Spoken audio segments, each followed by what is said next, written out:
For astronauts just came back from the moon, and there are things they are not allowed to tell you. Not because of aliens, not because the government is hiding something sinister, but because of something far more unsettling than either of those things. They witnessed something behind the moon, something that human language is genuinely not built to describe. And their own commander said it out loud, on camera, in front of the entire world. I think humanity has evolved to the point of being able to comprehend what we are looking at right now. That wasn't poetry. That wasn't humility. That was a man who had just seen something and couldn't explain it. On April 6, 2026, at 6:44 in the evening, 4 human beings disappeared. Not metaphorically, not dramatically, literally disappeared from every screen, every radar, every signal humanity has. They had crossed behind the moon, and for 40 minutes, one of the longest communication blackouts in the entire history of human spaceflight, no one on Earth had any confirmation that these 4 people were still breathing. Mission control went quiet. Screens showed flat lines where telemetry used to be. The engineers who had spent years preparing for this mission just had to wait. Now, NASA says this was planned, expected, routine even, and technically they're right. But here's what they don't say. The astronauts were on the far side of the moon, the side that has never in all of human history been seen by human eyes from this close. And whatever they saw during those 40 minutes, they saw completely alone. No cameras transmitting, no microphones recording for mission control. Just 4 people, a spacecraft the size of a small apartment, and the far side of the moon. When contact was restored, they were celebrating. Wiseman said they'd eaten maple cream cookies to mark the moment. Maple cream cookies. That's the detail NASA tells you. What they talked about during those 40 minutes, that's not in any press release. Before we talk about what the astronauts saw, we need to talk about what NASA knew. Because here's a detail that barely made a single headline. After the first Artemis mission, the uncrewed test flight in 2022, engineers discovered that the heat shield had been damaged badly. Chunks of it had broken off during reentry. NASA spent 2 years studying it. They formed an independent review team. They released a report, and the version they gave the public was heavily redacted. Former NASA engineers and astronauts publicly criticized the level of transparency. Nobody in mainstream media made it the story. And then, in January 2026, a former NASA astronaut named Charlie Camarda wrote an open letter. He wasn't a conspiracy theorist. He was a heat shield specialist. He had flown on the space shuttle. He had worked inside NASA for decades. And he said publicly in writing, NASA is playing Russian roulette with crew lives. He estimated, based on the data he was allowed to see, a 1 in 20 chance the mission ended in catastrophe. 1 in 20. NASA's own administrator, Jared Isaacman, acknowledged the risk publicly. He said, and I want you to hear these exact words, the heat shield has to work. I have no plan B. I'm going to be thinking about that constantly until they're back in the water. That is the head of NASA, saying, on record, that if one specific component failed, those 4 people were not coming home. And the crew knew this. They read Camarda's letter. They sat in briefings where engineers admitted the shield was, in their own words, deviant, and they flew anyway. Now let's talk about what they actually saw. The far side of the moon, the side that permanently faces away from Earth, has never been seen by human eyes from this close. Not Apollo. Not any other mission. The Apollo astronauts flew around the moon, but they were focused on landing, not on looking out the window at features no human had ever mapped with their own eyes. These 4 astronauts were the first, and what Christina Koch said about it stopped every journalist in the room cold. The moon we are looking at is not the moon you see from Earth whatsoever. She wasn't talking about the far side specifically. She was talking about the moon from 7,000 feet, the closest any human has been since 1972. The scale, the texture, the craters that from Earth look like smudges on a photograph. Up close they're the size of cities. Ancient lava flows that stretch for hundreds of kilometers. Mountain ranges that dwarf anything on Earth. And during the blackout, during those 40 minutes, they were watching all of this, photographing it, describing it into recorders that mission control couldn't hear. They also witnessed something that no human mission had ever captured before. A total solar eclipse. From the other side. On Earth, you watch the moon block the sun. Behind the moon, you watch the Earth block the sun. The entire planet glowing at its edges with atmosphere suspended in black. Wiseman said, being 252,000 miles away from home was the most majestic, gorgeous thing that human eyes will ever witness. And then, in the very next breath, he said re-entry at 39 times the speed of sound was scary and that is risky. Both of those things are true at the same time. That's the Artemis II mission in one sentence. Here's a detail from the post-mission press conference that almost nobody covered. Midway through the mission, Commander Reed Wiseman opened the medical kit, and there, among the supplies, was something that stopped him cold. Psychiatric medication. Drugs for anxiety and psychological stress. He said, we found some medication for stress and anxiety. We were like, I just can't even imagine taking that. Think about what that moment means. These are 4 of the most elite human beings on the planet, thousands of hours of training, psychological evaluations, stress tests, selected from a pool of hundreds of candidates precisely because of their mental stability. And NASA quietly packed psychiatric medication, just in case. Not just painkillers, not just antibiotics, drugs to chemically manage a breakdown 250,000 miles from Earth. And Wiseman said they couldn't even imagine needing it. But the fact that it was there tells you everything about what NASA actually expects deep space to do to the human mind. Victor Glover said something in the same press conference that gets even less attention. We We have a team of operational psychologists and psychiatrists that help us skill up to be ready to accomplish things like this. We did not just do that on our own. A team of psychiatrists specifically for this mission, before they left, during, and after. Because NASA knows something about what deep space does to the mind, and they've never fully told you. Every single astronaut on the Artemis II mission was being monitored constantly, not by cameras, not by microphones, by wristbands. The Archer study, that was the program name, tracked their sleep patterns, stress levels, cognitive performance, and teamwork dynamics in real time, every hour of the mission. The data is with researchers now, not with you, not with journalists, with scientists running studies that won't be published for months, possibly years. What did those wristbands record when the communications cut out? What did they show during reentry, when Wiseman and Glover watched the heat shield potentially coming apart around them? We don't know, and we're not going to know for a very long time. But the wristbands are the least unsettling part of the biology story. Here's what almost no one covered. Beyond Earth's magnetosphere, the invisible shield that protects life on this planet from cosmic radiation, dormant viruses living inside your body can reactivate. Not metaphorically, not theoretically, actually reactivate. Shingles, herpes, Epstein-Barr. Viruses that your immune system has been suppressing for years suddenly have an advantage in the deep space environment. The immune system behaves differently beyond the magnetosphere. T-cells respond differently. The body's defenses shift in ways we still don't fully understand. The Artemis II crew gave blood samples before the mission, saliva samples during, and blood samples after. The full immune data analysis hasn't been released, because what they find in those results will determine the future of human spaceflight, and what it means for the people planning to live on the moon for months at a time. April 10, 2026. The Orion capsule, named Integrity by the crew, hits Earth's atmosphere. Speed, 25,000 miles per hour, roughly 39 times the speed of sound. Temperature on the heat shield, 5,000 degrees Fahrenheit, half as hot as the surface of the sun. And remember, this is the same heat shield that was damaged on the test flight. The same one the redacted report was written about. The same one a NASA veteran said was deviant and not what NASA would want for astronauts. The same one with no backup plan. And then, Wiseman and Glover saw it happen. They were looking out, watching the plasma build around the capsule, and they caught two moments where pieces of the charred shield broke away. Char loss. That's the technical term. The human term is, they watched their spacecraft coming apart. In real time. 25,000 miles an hour. Half a sun's temperature. And for 6 minutes during that reentry, the plasma was so intense that all communications cut again. Mission control heard nothing, saw nothing. 6 minutes of silence. Then, parachutes. Victor Glover described the moment they deployed. If you dove off a skyscraper backwards, that's what it felt like for 5 seconds. And then he said, it was glorious. The man watched pieces of his spacecraft burn off at 5,000 degrees, free fell like he jumped from a skyscraper, survived a 6-minute comms blackout, and his word for the landing was glorious. That tells you something about who these people are. And what they're not telling you is how close that margin actually was. Now I want to show you something that only becomes visible when you put all of this together. Every single astronaut at the post-mission press conference was carefully choosing their words. Not lying, not hiding, but choosing. Wiseman said the emotional and psychological impact may take far longer to process. He said they had not had that decompression. He described the crew bond as the closest four humans can be and not be a family. That is a man describing something that doesn't have words yet. He also said, and this is the one quote that should be on every science channel on the internet, there are moments on this mission where I was out of integrity because sometimes the view or the human experience would just pull me away from the work. Out of integrity. The commander of the mission, admitting that what he was seeing was so overwhelming that it pulled him out of focus, mid-mission, mid-task, mid-responsibility. Researchers who study the psychology of spaceflight call this the overview effect. The cognitive shift that happens when you see Earth as an object, not a home. A thing floating in nothing. Small, fragile, alone. But there's a side of the overview effect that doesn't get talked about. Some astronauts don't come back inspired. They come back destabilized. The scale of the universe, seen up close, can produce something closer to dread than wonder. A profound sense of smallness, of futility, of what does any of this mean if that's all we are? Those astronauts are still being evaluated, still in debriefing, still being asked questions that their answers to won't be public for months. Here's the part of the Artemis II story that nobody is focusing on, because Artemis II was just the test. Nobody landed. Nobody walked on the moon. They flew around it in a spacecraft the size of a small apartment and came home. Artemis III, scheduled for 2027, will actually land on the moon. 2 astronauts will descend to the lunar surface near the South Pole, a region that has never been touched, never been studied up close. A place where the temperature swings between 250 degrees Fahrenheit in the sun and negative 400 degrees Fahrenheit in the shadow, sometimes within meters of each other.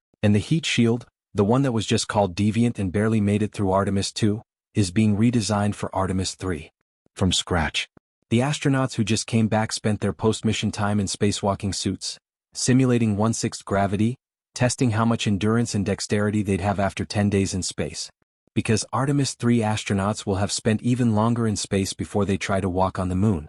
And the immune data, the wristband data, the psychological evaluations, all of that research from Artemis II is being used right now to decide whether Artemis III is even safe to attempt. This mission wasn't the arrival. This mission was the warning shot. So here's where we are. 4 astronauts flew farther than any human in over 50 years. They survived a heat shield with no backup plan. They spent 40 minutes completely alone behind the moon. They came back with immune data that hasn't been released. Psychological data that hasn't been released. Images from the far side of the moon that are still being processed. And when their commander was asked to sum up the experience, the man who commanded the most important space mission in 50 years, the man who flew with a damaged heat shield and no plan B, he paused. And he said, "I don't think humanity has evolved to the point of being able to comprehend what we're looking at." I keep coming back to that. Because it's not a quote about space. It's a quote about us. About where we are. About what we're about to do. About a species that is genuinely, for the first time, about to live somewhere other than the planet it was born on. And we are not ready. And we're going anyway. If you made it to the end of this video, that means you care about this stuff as much as I do. Subscribe if you want to be here for Artemis III. Because when those 2 astronauts actually land on the moon, I want to be the channel that tells you what they're not allowed to say when they come home.